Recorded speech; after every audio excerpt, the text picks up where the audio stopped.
Fennell's Wuthering Heights is bad. I'll pause for applause at this groundbreaking conclusion. Okay, I wasn't going to make a video on this because plenty of other people I respect have already talked this topic to death, but as it turns out, I do in fact still have something to say. For the last few years, I have been teasing both a video on how to make a good adaptation and a video about responsibility in storytelling, and they have become a source of constant stress. Because the more time passes, the more things keep happening, and the more I keep adding to the scripts, and if I don't want to turn into H-Bomber Guy and keep having to push the boat out, it's probably best that I turn them into a series instead. This video was not intended to be the first one in these series, but I'm annoyed, so here we go. Welcome to Responsibility in Storytelling, Wuthering Heights Adaptation Edition.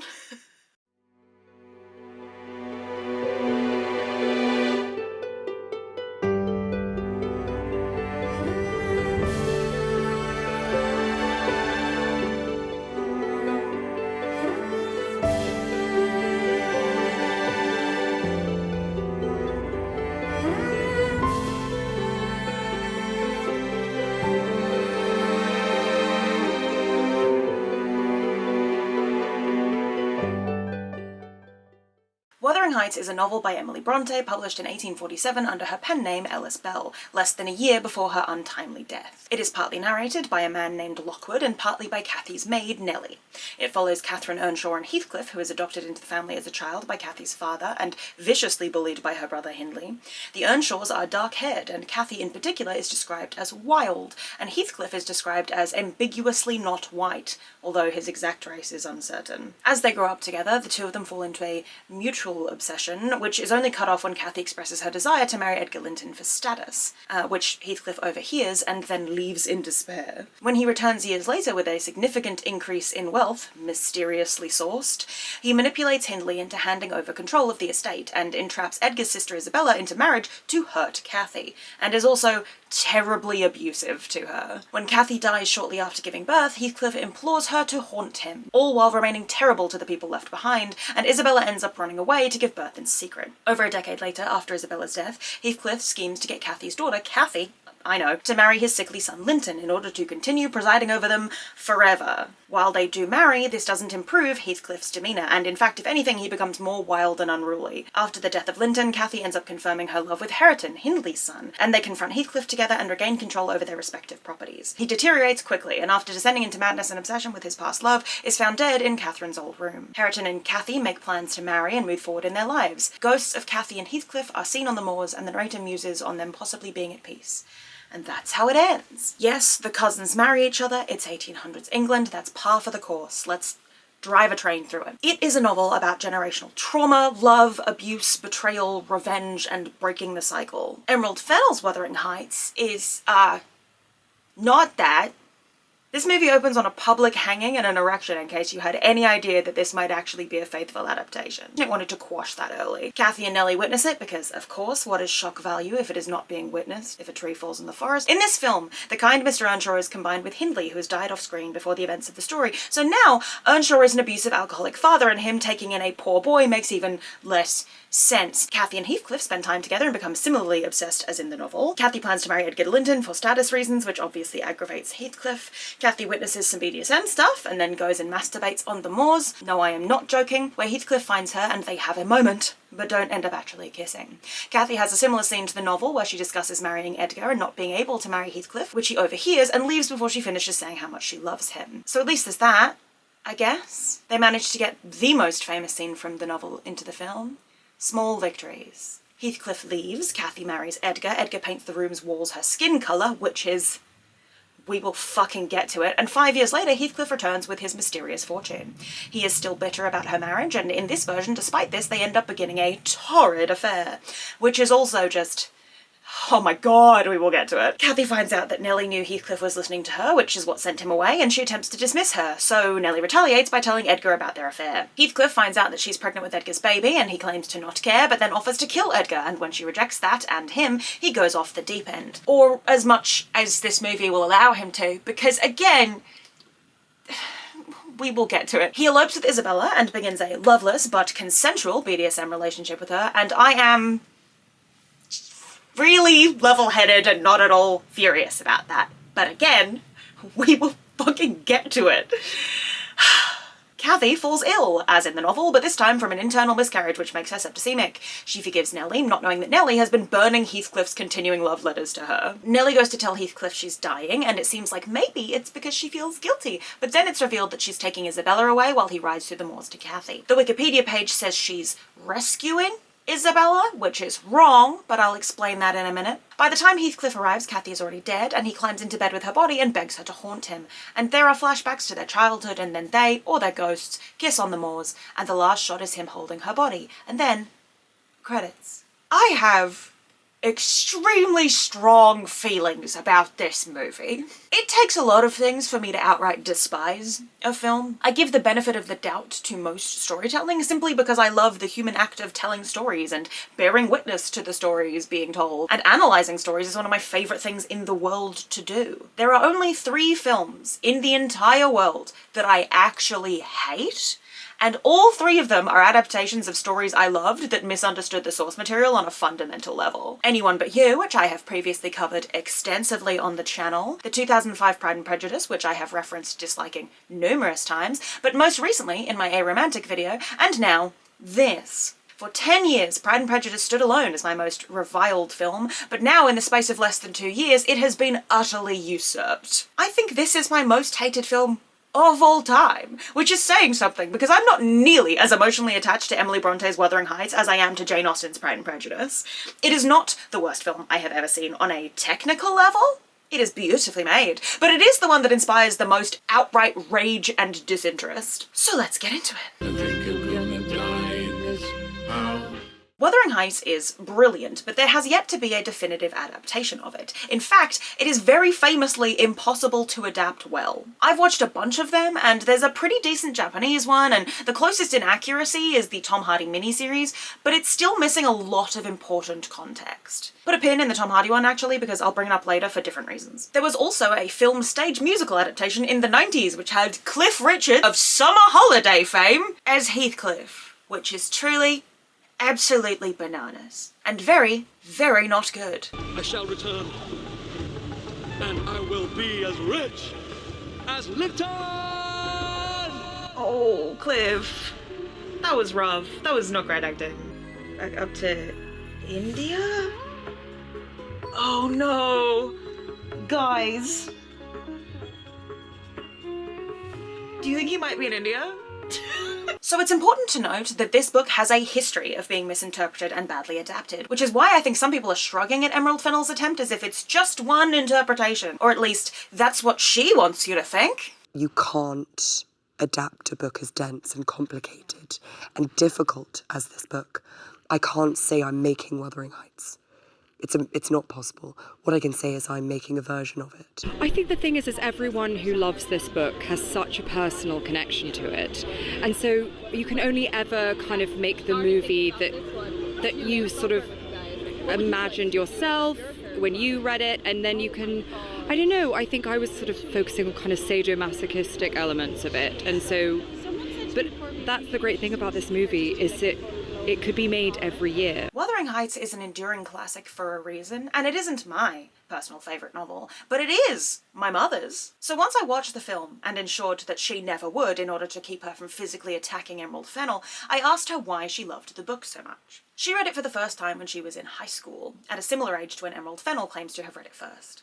She read it through her English class, and even though she didn't even like that English teacher, that teacher's passion for the novel came through in her discussions of it, which influenced her investment. Her first read-through of Wuthering Heights wasn't just on her own time, but involved actively interrogating and attempting to understand it, and she recalls falling in love with it partially through the act of studying it. Which is, I feel, the opposite to what most people's experience is. Usually you find a book you love and then you study it at school and it makes you almost hate it. I was so glad we never covered Pride and Prejudice at school. She's often pondered if she'd read it outside of that context, if she'd love it as much as she does, because so much of her enjoyment and fascination with the novel comes through examining the subtext and the layers to the story, which she might not have done if she'd just picked it off the shelf. Before she read it, all she knew was that it was a romance novel where Cathy dies and haunts Heathcliff, so it surprised her upon first read-through that Cathy dies about halfway through the novel.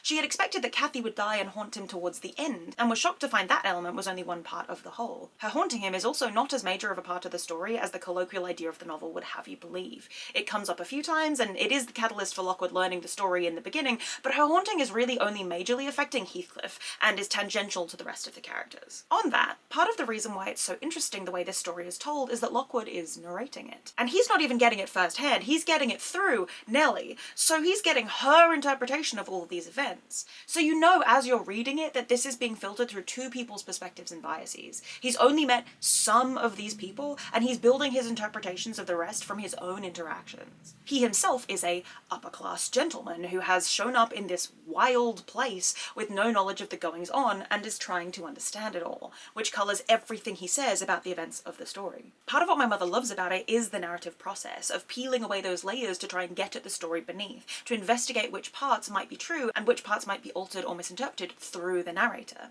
She studied religions and history at uni and pointed out that you can even relate it to the Bible in a way. None of the books of the Bible are written by Jesus. You're reading other people's accounts of other people's accounts. But that's part of what makes it so interesting as a historical document. It's the interpretation of the author's intent. The voice of the story is important to how that story is received. And most adaptations of this novel struggle with that. One of our other favourite novels, The Book Thief, has a similar problem in that the narrator's voice is an integral part of the formation of the story, but as the narrator is not directly involved in the events of the novel, and it would probably be annoying to viewers to have continuous narration over the whole film, it feels almost impossible to adapt it while keeping the voice of the narrative intact. And because the narrator is so intrinsic to how the story is being told, removing, altering, or cutting large chunks of it out feels like it kneecaps half of the final product. Say it with me, folks. Form is never more than an extension of content. I'm talking about form. I'm talking about content. Wuthering Heights also, crucially, has some of the most unlikable protagonists ever put to page. As my mother pointed out, generally, if you're watching something and you don't like any of the characters, you find it hard to care about the story. But in Wuthering Heights, they're all pretty unlikable. You're not really quietly rooting for any of them, but somehow you're still really invested? The ability to have written unlikable characters that are still really compelling is incredibly impressive, but it's harder to put that to screen than you'd think without turning people off. You often need the internal monologues or descriptions from novels to find that engaging. As Brodie Deschanel points out in her video on the topic, the adaptations that have made Cathy a little worse, and still not even close to how biting she can be in the novel, are harder for people to pass, and people are unwilling to engage with a bratty Cathy. This film actually does make Cathy kind of insufferable, but not in a way that serves the adaptation, which is annoying. The mainstream modern equivalent of a novel like this would be something like Sons of Anarchy or Breaking Bad, where you hate most of the people involved, but you're still interested in seeing where they end up. Succession is another really good example, probably even closer to Wuthering Heights because it's about generations of people screwing each other over. The Fall of the House of Usher is kind of the platonic ideal of this too. You hate pretty much every member of that family, but watching them all slowly devolve into madness is so compelling. Also, I think if anybody could do a good Wuthering Heights adaptation, it would be Mike Flanagan. Or Guillermo del Toro.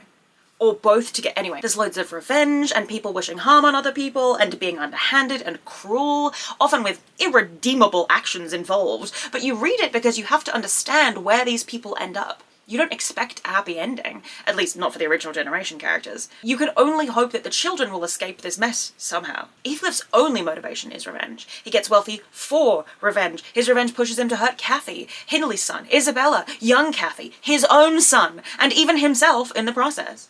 Revenge has been sustaining him, and by the end of the story, when the kids break free from his control, that is the thing that finally does him in, because he no longer has any revenge to enact. This entire novel is essentially laying out how generational trauma happens in real time, and it shows you that it is possible to break the cycle, and it's very hard to condense multiple decades and more than 2 generations of family into a 2-hour movie. And with all of those things working against a film adaptation, it already feels like an impossible task, even before you get to how badly Emerald Fennell has interpreted it. I think I'm gonna die in this house. My first hint that this movie was going to be bad was the cast announcements, but it was really heightened by the trailer. The anachronistic clothing, the intense editing, and the totally backwards casting were all neon red flags that this was going to be rough. But I held out hope because of the air quotes around the title, and partially because of the way Emerald talked about it, about wanting to tell the story her 14-year-old self read. There's a version that I remembered reading that isn't quite real. And there's a version that I there's a version where I wanted stuff to happen that never happened. And so it is Wuthering Heights and it isn't. But really, I'd say that any adaptation of a novel, especially a novel like this, should have, quotation marks around it. Really what I wanted to do was make a movie that felt like I felt when I read it. So it was sort of my idea, my teenage idea of the movie. And so, but it's scary when you love something so much. Absolutely. Well, I think one of the main things for me was like preserving Emily Bronte's dialogue.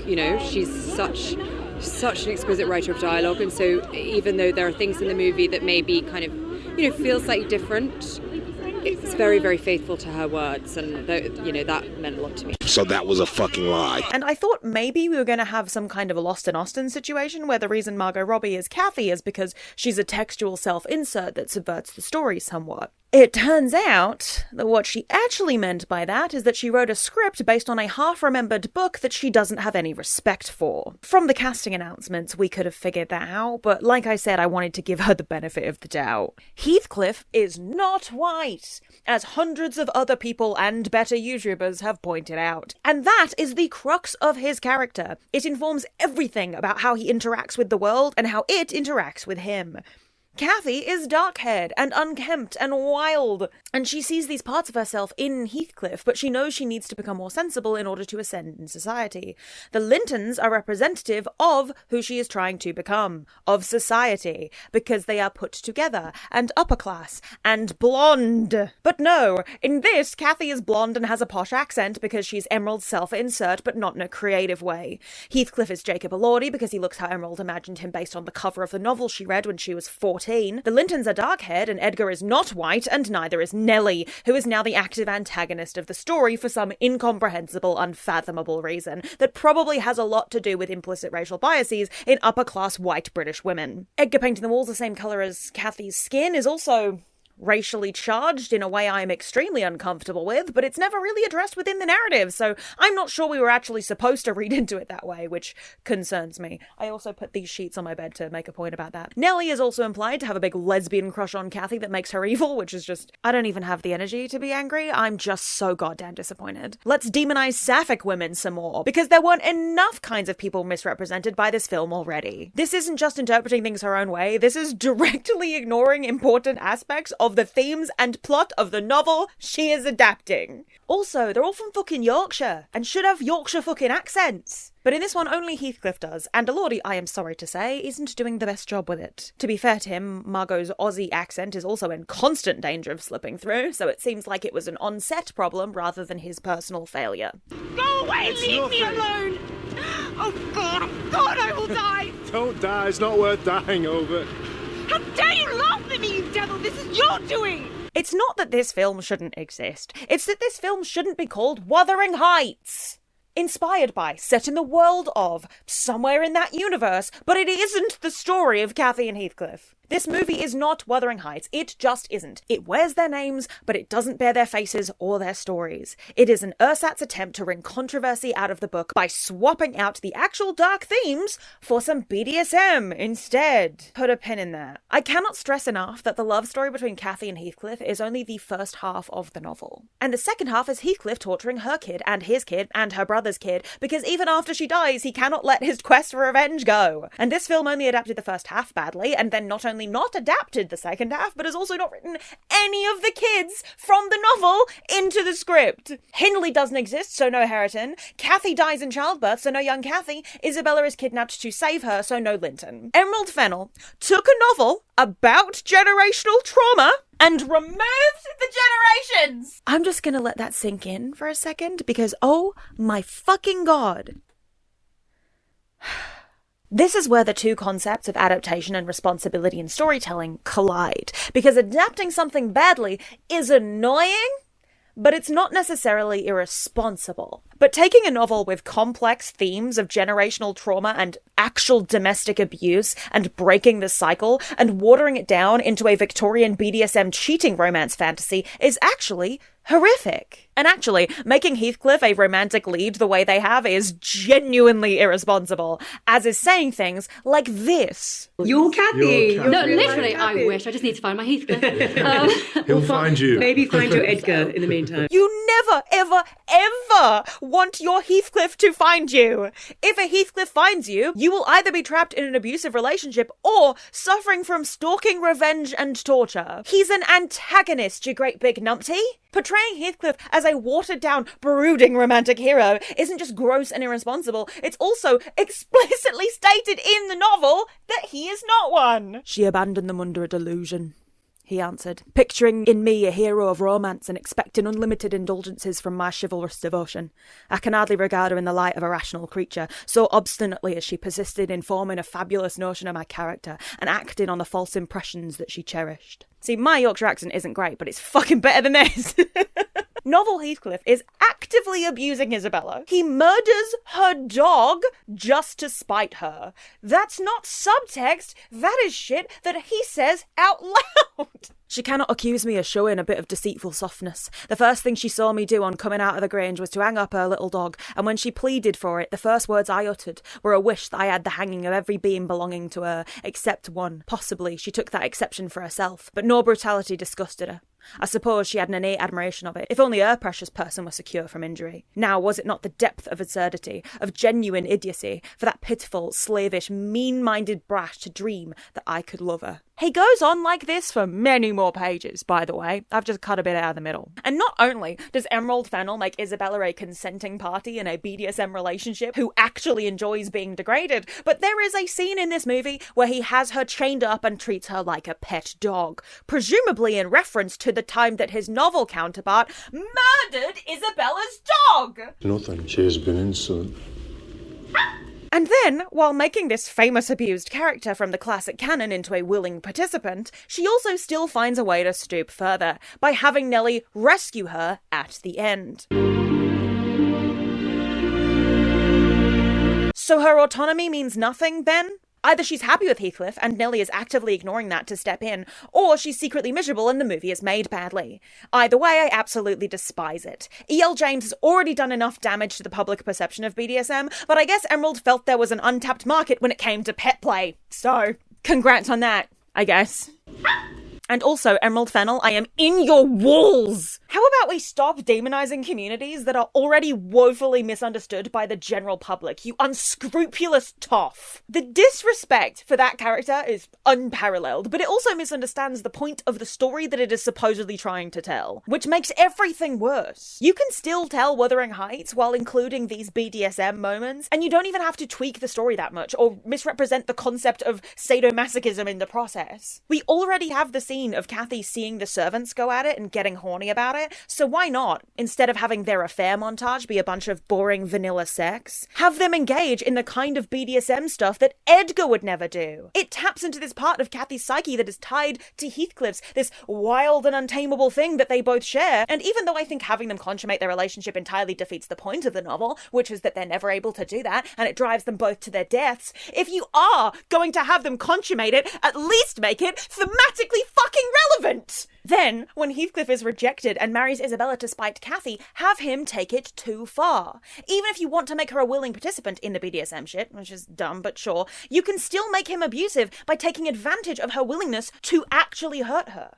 But it seems like Emerald isn't actually using the BDSM for anything other than titillation to shock the normies, and use it as a smokescreen for darkness, because BDSM stuff is inherently amoral, I guess? Question mark? That's how it comes across. Either that or it's just her own personal fantasies dressed up in her favourite, and I'm using heavy air quotes on that word, characters. In which case, ew. Brother, ew.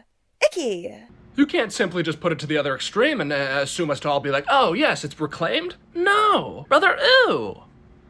icky. And also, if that is what she's doing, I'm even more icked out, because while this movie has plenty of sex scenes, it isn't sexy. The scenes where people are making food and Kathy is getting hot and bothered about it are edited like those extremely corny videos on TikTok of men attempting to be sexy whilst baking, but actually just making me throw up in my mouth.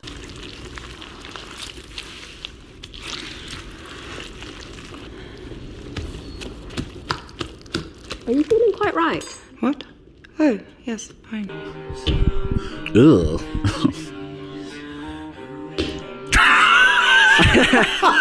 This isn't erotic, it's grotesque. And not in the interesting gothic way that the novel gestures towards, because worse than grotesque, it's boring, it's tired, it's vanilla. If you think you liked this movie for the horniness or the fucked upness, I am begging you to watch C-dramas, because if you throw a stone, you'll hit 3 better written, more sensual dramas, and some of them are even gay if you're lucky. I am on record as loving horny media, and consuming, frankly, unhealthy amounts of it. By the way, she says she's asexual, but goons to yaoi. I've made entire videos about this topic. I am on record as loving dark, horny media with screwed up relationship dynamics. I will talk anybody's ear off about the dom-sub implications of The Heart Killers and My Personal Weatherman and Heated Rivalry, or the kink on display in Playboy, or the borderline abuse being used as interesting plot choices in To My Shore and countless other Danmays. It's not that I can't cope with the heat, it's that you're shoving me in a freezer and telling me it's an oven. And speaking of the script flying in the face of what Emerald seems to think she's saying,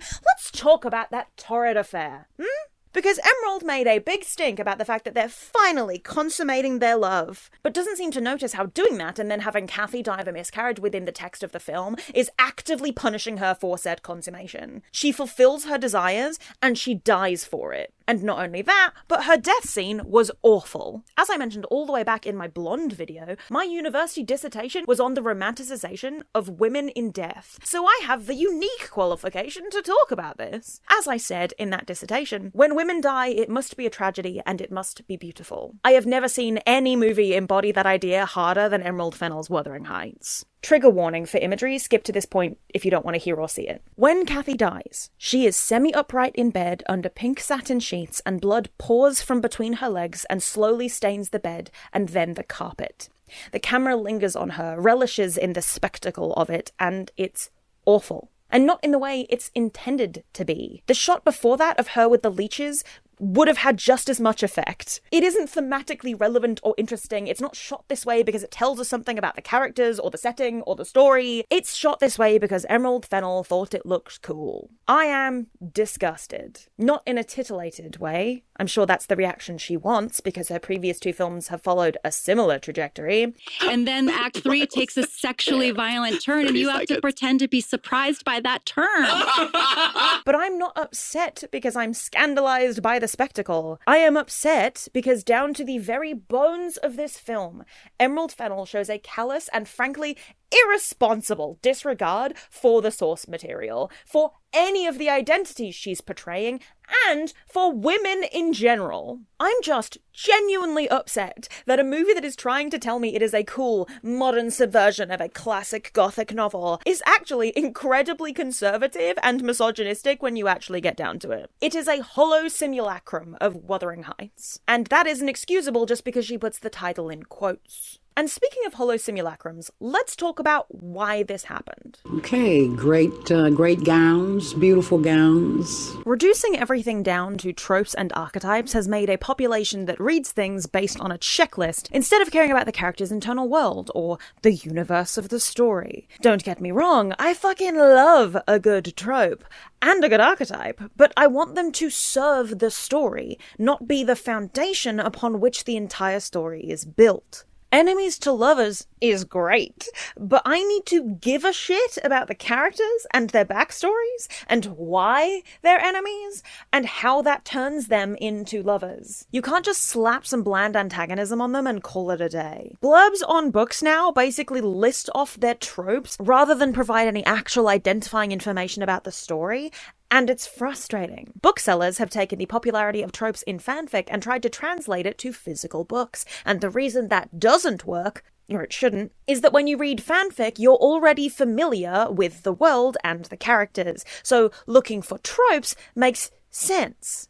When you're going in with zero information, it is not helpful to just get a list of bastardized AO3 tags instead of a plot description. But the fact that everything has to qualify itself under a trope or an archetype to get sold now is watering down what all of those categories mean. I saw somebody refer to The Notebook as a rom-com the other day. People use enemies to lovers to describe people that are just mildly antagonistic towards each other upon first meeting. Holanov are not enemies to lovers.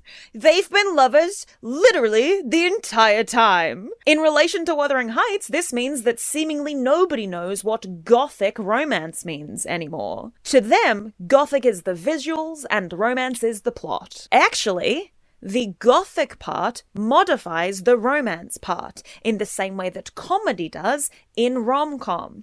It is a completely different genre that falls under the wider cultural umbrella of romance. Gothic romance means it's an intense, dark story with eerie environments and storytelling and atmospheric horror, which are all parts of the actual romance as well as the world around it. Wuthering Heights is kind of the pinnacle of gothic romance, along with Jane Eyre, written by Charlotte Bronte, one of Emily's sisters, so that makes sense. Rebecca by Daphne du Maurier, who is a famous and fantastic horror author.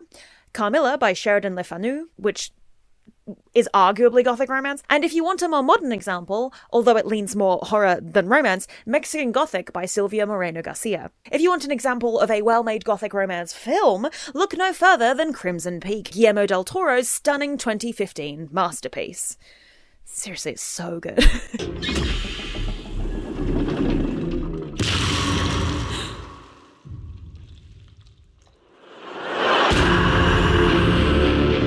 It's not just about aesthetics, and even if it was, Emerald Fennell wouldn't be executing it correctly, because the moors never feel haunting, the fog never feels oppressive, and it's honestly impressive how many things one adaptation can get wrong. It would be funny if I wasn't seething with righteous fury. As previously mentioned, Emerald has clearly created this story as a kind of fanfic version of the novel she read when she was 14, while claiming this is her favourite novel in the present, which I don't believe, because if I do believe it, I'll die. This tweet is how I think Emerald went about writing this script. They say you're not a true fic reader unless you've committed that one cardinal sin, copy-pasting the fic into Google Docs and replacing the names with your preferred characters. Implanting your favourite characters directly into a story about other characters without taking their actual characteristics into account isn't just lazy, it's wrong. You're allowed to write a tattoo flower shop AU about literally any character that exists. I know, they're all out there, but at least do them the common courtesy of making it fit who they are, and not just transplanting their name onto an entirely different person. As Shadowmat on Tumblr pointed out in response to the discourse started by this tweet, writer and reader, and no, it wouldn't even occur to me to do this, because not only is it disrespectful, it's just plain stupid. Personalities differ. Settings, history, opinions, everything. This does give me some insight into the, for lack of a better term, minds of a certain segment of readers. If you're so devoid of imagination that you can accept any story, as long as it has your Blorbo's names in it, then the rise of Gen AI slop fic makes sense. It isn't about characters or storytelling or any of the foundational building blocks of good storytelling. It's about mindless content consumption. Have I read a fic and thought of a different set of characters in the same setting? Yes. But I keep it in my head and tailor it to suit the new set of characters. I change it, I diverge, I expand into areas the original author didn't. Fics aren't Mad Libs to me, and trying to treat them as such is diminishing both to the original author and yourself.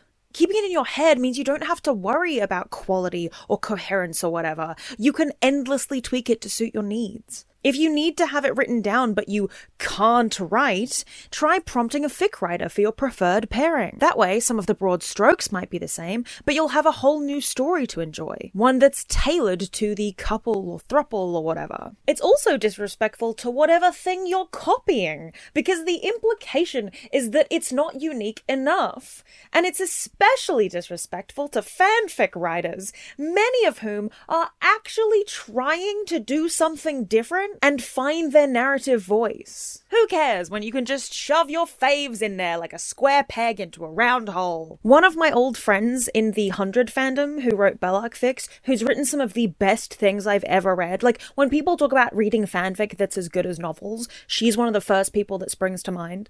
One of her most unique and interesting and well-written fics, she once got an anonymous message from somebody letting her know that that exact fic, copy-pasted word for word, but with different characters from a different fandom's characters put in it, had been posted to AO3.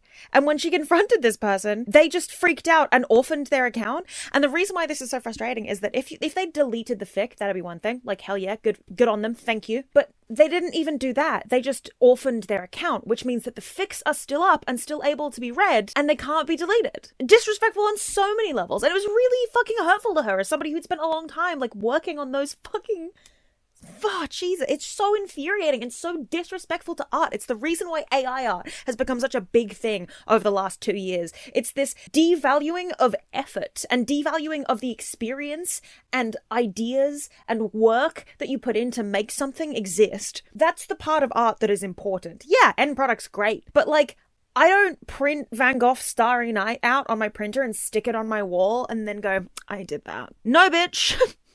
I did not learn painting and spend years of my life perfecting my craft and then paint the Starry fucking Night. I just printed it out. You people aggravate me. Nuance is dying, and everything is being flattened and homogenized because everybody wants everything to be for them specifically. We've all been told too many times that things are up for interpretation, and while I love analyzing and interpreting the text, a lot of you seem to have misunderstood that phrase as meaning whatever I think about the thing is correct, because every interpretation is valid. When actually, sometimes you're just wrong. Watching The Pit is exhausting for that reason, because you'll watch a really layered, interesting episode of television and then get online and see 15 posts of people calling Robbie misogynistic and racist while ignoring the wider context of literally everything he's doing. Just because you've interpreted it that way doesn't mean you're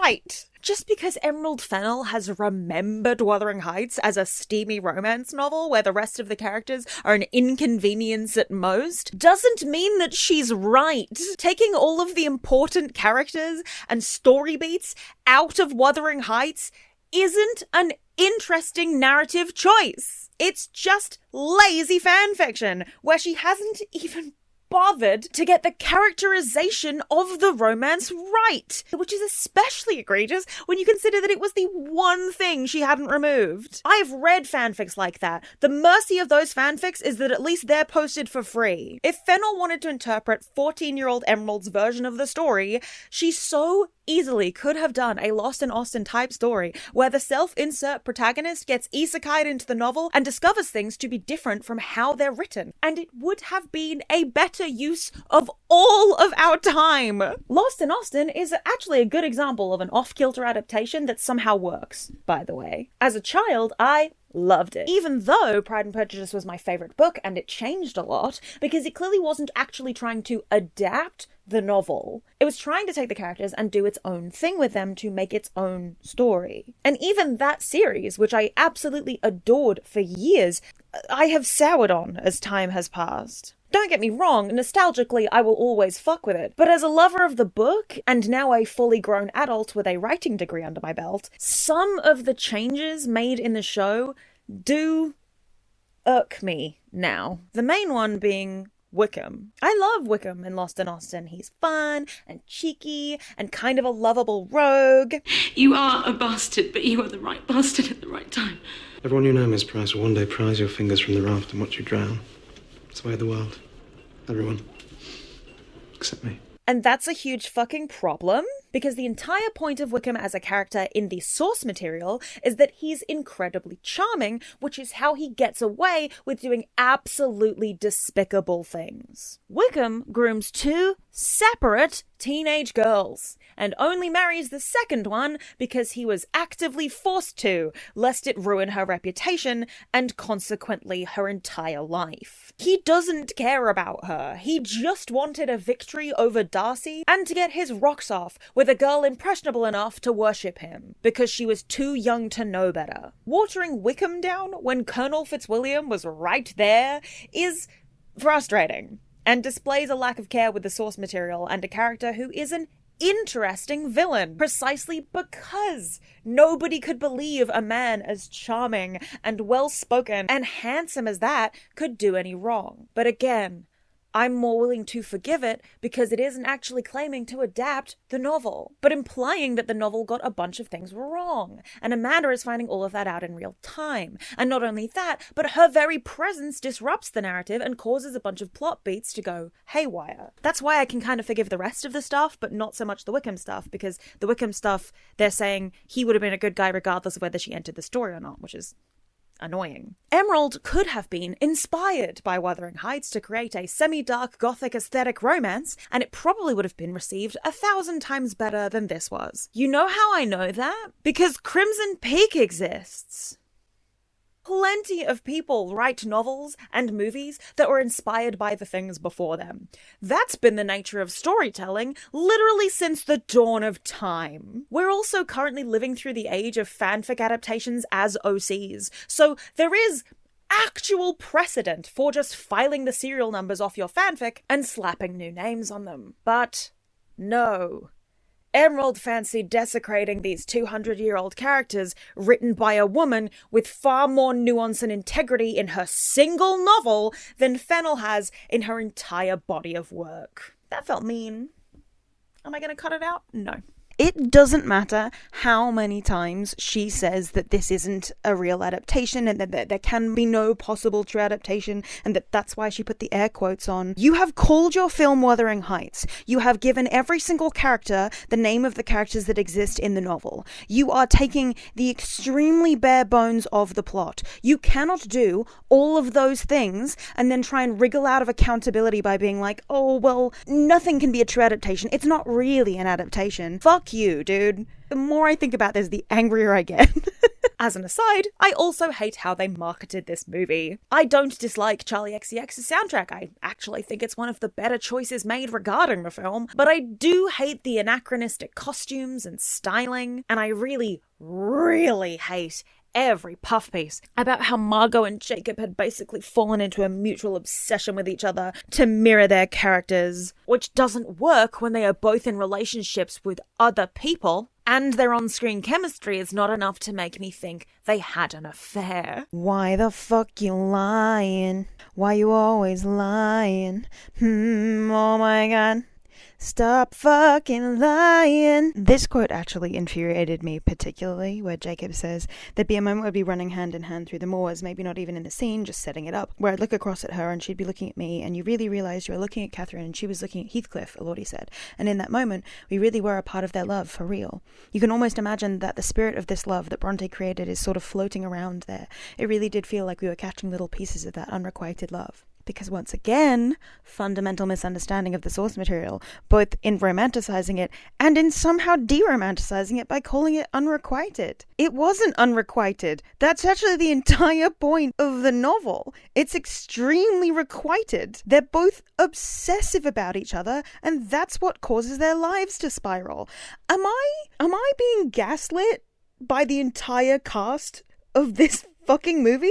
Oh my god. I'm almost certain that none of them read the book, especially considering Margot's comments on it, but truly, it is reaching a point where I'm like, do people just not read the source material of the thing that they are cast in anymore? Anyway, that just infuriated me a lot and I had to talk about it. They tried to do the same thing that the Anyone But You promotion did by implying that the chemistry was so real that it spread into real life, which doesn't work after people start to watch the film and realize the chemistry wasn't that compelling to begin with. You are not the BL industry. industry, this does not work for you. Stay in your lane. I'll be talking about that specific thing in the BL industry in an upcoming video. Keep your eyes peeled. Let's ignore that this movie does not have the source to back that up. Even if it were true, why would I watch a movie just because the two actors in it had affairs with each other? That's a terrible reason to watch a movie. Like, I believe that Angelina and Brad fell in love on the set of Mr. and Mrs. Smith because you can see it in the absolutely sizzling chemistry. But I don't watch the film for that. I watch it because it's a good movie with a great plot and fabulous action scenes. And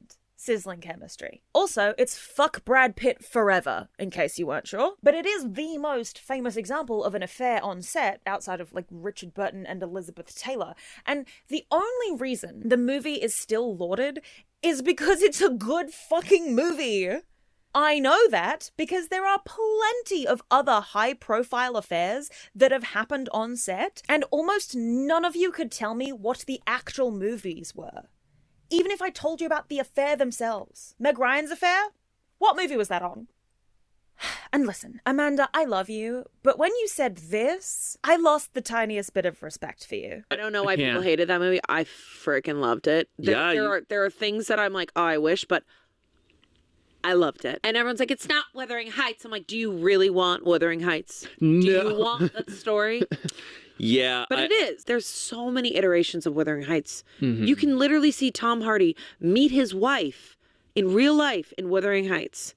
There you go. That's how they met. Like, Ray Fiennes in Wuthering Heights. Like, there's so many iterations. This is the exact reaction they're banking on people having. Anybody who hasn't read the novel is going to see this media storm of actors who talk about fully inhabiting their characters and this huge, sweeping love story, and they're going to buy in. Tom Hardy meeting his wife on set is not a good enough reason to like something.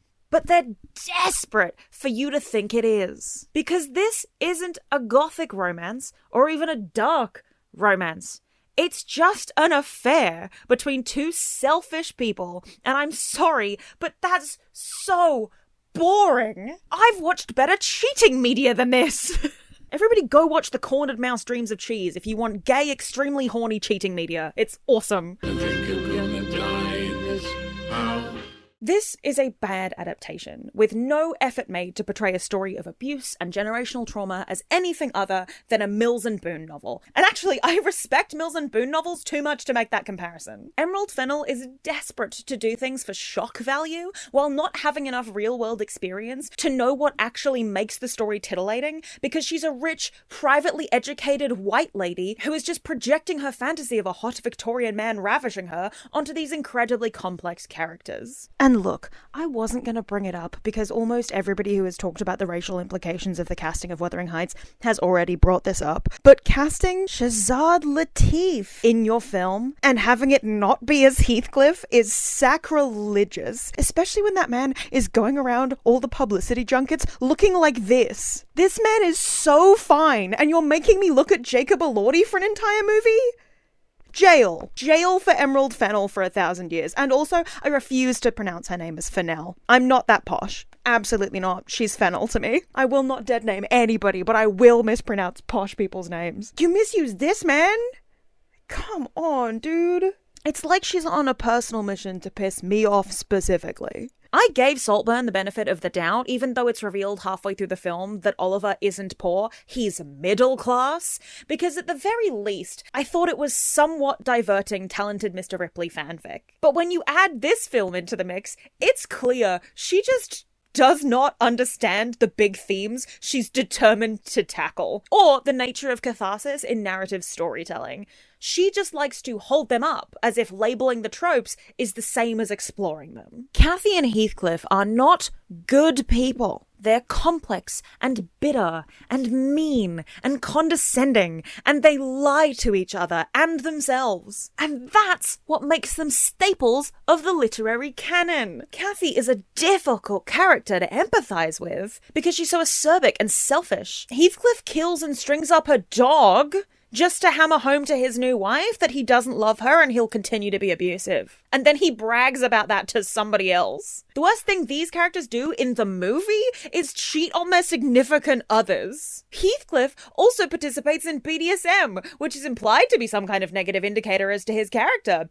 But enjoying BDSM doesn't make you a bad person. It is a morally neutral thing. Diluting these characters down to absolute nothing burgers isn't just offensive, it is an indicator of how far reading comprehension has fallen, and how much they're hoping we don't care about that fact. Bread and clowns, bread and clowns. Wuthering Heights is not a rom-com, or even a bog-standard romance novel. It is a gothic romance about generational trauma, love, abuse, betrayal, revenge, and breaking the cycle. It is not an easy read, but it is a worthwhile one. And in this age of AI slop and lazy storytelling, I think it's high time we all start trying to read and watch more stories like it. I mean, don't start with Wuthering Heights first. De-slop yourself. Read other things first, but get to it eventually. By dumbing everything down to meet the lowest common denominator at their level, you're just lowering the level that everybody is expected to reach, and it is making us collectively dumber as a society. Which is the ruling class's entire goal. They want us compliant and not bright enough to notice when we're being taken advantage of. And that starts with our media. Don't let them destroy your brain. If it's too complicated or obtrusive for you to dive straight in, try reading other novels first. Give Pride and Prejudice a go, or North and South, or The Book Thief, or This Is How You Lose the Time War, or Rebecca, or any number of other books with themes that aren't just tropes. And I'm not saying that you can't enjoy the movie at all. If you enjoyed the steamy scenes and the barely there plot for the sake of mindless entertainment, that's okay, I guess. But you shouldn't then tell other people they're wrong for not just turning their brain off and watching something. I'm beginning to hate that phrase. I genuinely used to love turn your brain off media, but the only people saying that phrase now are the kinds of people who exclusively watch things where they don't have to activate their brain, and it aggravates me. Amanda from Swell Entertainment makes a similar point. I don't know if this is a TikTok thing. I don't know if this is an AI thing, a Gen Z thing, a millennial thing. I don't know if it's so much of the consumer brain of let's not look deeper. The amount of frustration I got with people coming out of Wuthering Heights, which I still have not seen the movie. I can't bring myself to do it. The discourse that I saw of the movie of people being like, I didn't like this, or people being like, I did like this. It's not that deep. You just got to turn your brain off to enjoy it. I don't want to turn my brain off when I watch something. I want to feel things. I want to engage with them. I don't want to turn my brain off. I've been to movies that are horrible movies, but I had a grand old time. Do I look at why I had a grand old time within that? Yeah, of course. Everything is that deep. It's just what is deep to you and what impacts you. You know what I'm saying? That is a part of taste. Your movie interest is a part of taste. If you want to make or enjoy the media equivalent of junk food, that's fine. Do that. But don't take an actual layered piece of art and squash it down into a TikTok edit as if that isn't actively corroding the culture. Do not watch this movie. Go and watch Crimson Peak or any number of Chinese romance dramas that have toxic, interesting romances if you're looking for steamy forbidden fruit stories. Especially if you're looking for step-sibling ones, Chinese writers fucking love that shit. Stop giving Emerald Fennell your attention, because her creations are not worth your time if she's not willing to put the work in. She has a great eye for visuals, and if she wants to direct music videos, she should do that, because I would be seated for every single one of them. But at the very least, she needs to stop writing her own movies. I'm sure this movie will make some fantastic FMVs and TikTok edits, because it is aesthetically gorgeous, but it is not Wuthering Heights. It is an utterly meaningless summary of parts of a classic novel filtered through a 14-year-old's misinterpretation coupled with a grown woman's horny imagination. And it deserves to go directly into the trash. Can we, please, start having some fucking standards For the love of humanity and intelligence and progress and empathy and creation, let's start holding these people to a level of storytelling beyond barely disguised AI slop or copy-pasta fic writing. Let's start holding ourselves to it too, and stop settling for this mountain of garbage that streamers are pouring down our throats. The AI Love Island fruit thing started happening while I was writing this essay. Ugh. Whatever our souls are made from, at the very least, they should be yearning for more, for better, and we should never let that desire perish in the face of mediocrity.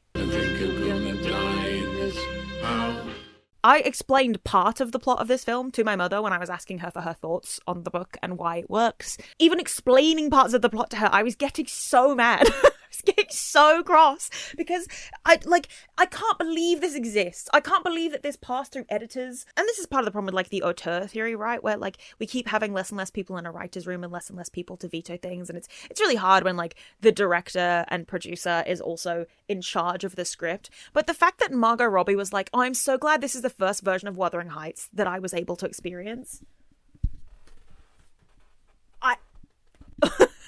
But I'm glad that my first version of it was Emerald's script, because I kind of could approach it with no existing bias and just be in her world. Mm. And once I felt like I really had a grasp on that, then I went and read the book. You have to read the source to know what your adaptation is bringing to the source. I believe that with my whole chest. You have to have watched Doctor Who before you start writing for Doctor Who. You have to have watched another performance of Hamlet, not even read it. I'm not even telling you to read Shakespeare. You have to have watched a Shakespeare performance to understand Shakespeare. Fuck it. You have to have watched 10 Things I Hate About You to understand The Taming of the Shrew. That's also weird side tangent, tiny little problem that I have recently. 2 separate times in the last month, I have watched 2 different YouTubers refer to The Taming of the Shrew when what they actually meant was My Fair Lady or Pygmalion. And I understand that The Taming of the Shrew as a phrase sounds more like the plot of My Fair Lady, which is about like teaching a poor lady to sound like a posh person and to like integrate with upper society. But like, hey girl, that's not that's not what it's about. And both of them used it to basically be like, oh, misogynistic things like Taming of the Shrew. And it's like, there are arguments to be made about misogyny in the original Taming of the Shrew, but there are also arguments to be made that Shakespeare was poking fun at that kind of thing and like was on the women's side for the most part in Taming of the Shrew. Like, there are absolutely arguments to be made that he was being misogynistic in his writing, but it's nowhere near the kind of misogyny being portrayed in My Fair Lady. Very, very different things. But the fact that 2 separate, decently big YouTubers in the last couple months I have heard make the same mistake, it's just indicative of, like, the lack of respect that we have for the classics, or even just like knowing the thing that you're talking about. People will just say things without fact checking them. Like, not even in the edit. You didn't even just go double check that in the edit. It just frustrates me. Like, the amount of times I will fact check myself while that's why I even opened the Wuthering Heights Wikipedia for the film. Like, I watched the film and I had thoughts about it, and then I came home and I wrote the plot because I was so angry, and then I went and double checked it on Wikipedia just to make sure I hadn't misrepresented something or fucked it up. This whole the way society is at the moment just frustrates me. I'm upset. I don't want to have to deal with it anymore. I want us all to get better collectively. In the meantime, I hope you're all taking care of yourselves in this absolutely garbage existence that we call life. And I hope that you're finding actual good and decent things to watch, because don't waste time on this film. Go watch... I don't even like any of the other adaptations of Wuthering Heights, but go watch them. Go watch Cliff Richard's Heathcliff. That's how much I hated this movie. I think Heathcliff was better. And even Cliff Richard fans have admitted they only liked it because Cliff Richard was there. None of them were like, yeah, no, this is really well written and compelling. It's not. But go watch that instead. That's how much I fucking hated this movie. Because at least that understood Heathcliff. Like, it spends time expanding things in the book that didn't happen, like things that happened to Heathcliff off camera, off screen. But at least it was Cliff Richard's passion project. In the same way that Emerald Fennell claims that this is one of hers, he wrote a whole album based around Heathcliff and his idea. Like, at the very least, he got the novel. He didn't execute the vision correctly, and it's really cringe and bad and mostly just boring. But, like, fuck me, it's better than this. That's all I've got to say about this movie, because if I keep talking about this movie, I am going to give myself an aneurysm. What did you think of this film? Did you even watch it? Are you avoiding watching it, but watching every negative review of it instead? God, I wish that was me. Tell me all your thoughts in the comments, and like and subscribe if you like videos like this one. I've got a couple videos coming up in the future that are shorter. I'm trying to get more short videos out because like the big projects keep taking up a lot of my time. I've got one coming out about branded pairs in Thailand because I think that's a really interesting concept that not enough of the West knows about. And I've got one coming up about 2 different rom-coms and how they also fail to execute their journey, but in a way that I'm a lot less violently angry about than I am about Wuthering Heights. Because, oh my god, this movie made me so angry. Take care out there. Hope you're doing well. Annyeong! I would like to extend a huge, enormous thank you to my wonderful patrons without whom it would not be possible for me to maintain this channel and post about the kinds of things I actually want to talk about and to indulge all of my nonsense. Big thank you to Ian Musa and Candy99, who have been consistently my biggest supporters since basically day one on this channel.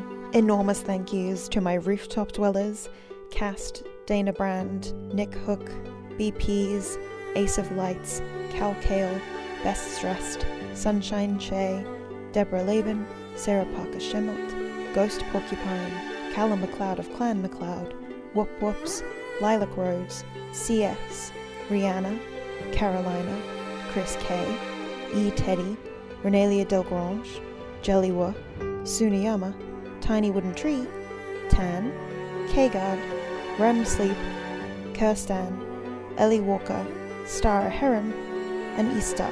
And of course, we cannot forget my wonderful, fantastic, amazing introverts and enthusiasts who are also scrolling past the screen. These people are icons, they're amazing.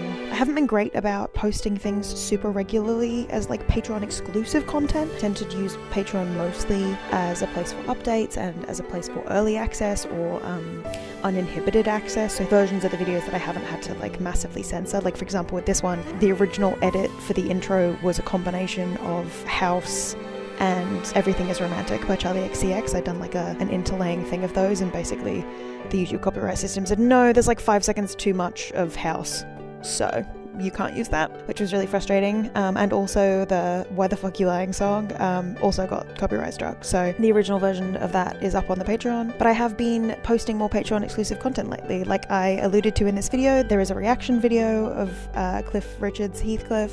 I've also posted a couple of mini reviews of things and asides, things that just don't fit into big videos, which, you know, big videos is kind of my thing, but it's nice to be able to think about doing small projects and not having to feel the pressure, very Little Joel style. So if that's the kind of thing that you'd be interested in, definitely have a look-see over there. No pressure, obviously. I know that the economy is in absolute shambles and that everything is terrible, but just in case that might be the kind of thing you're interested in, I would love to have you.